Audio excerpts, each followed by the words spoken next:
amigos de YouTube, estamos en un nuevo video para el canal y esta vez me dijeron unos retos, me dieron unos retos que era de que hiciera un así como tipo de comida, video de comida.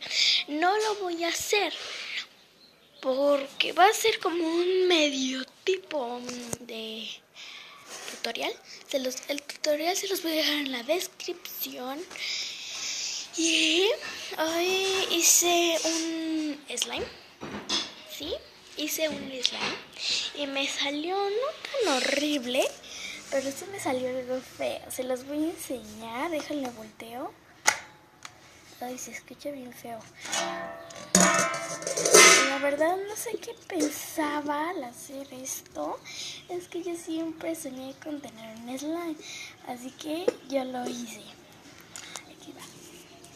Sí, esto le llamo slime.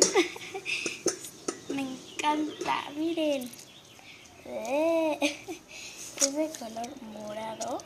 Se ve rosita en la cámara, pero es de color morado. La verdad se ve rosa también en la vida real, pero miren, es de color morado.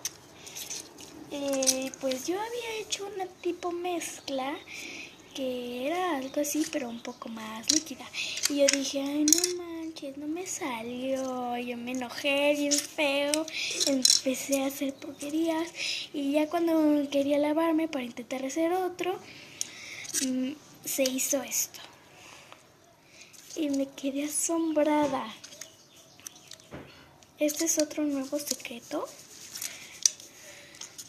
Y está bien padre. Ahorita en otro video les voy a enseñar el tutorial. Qué padre. Quedó bien padre.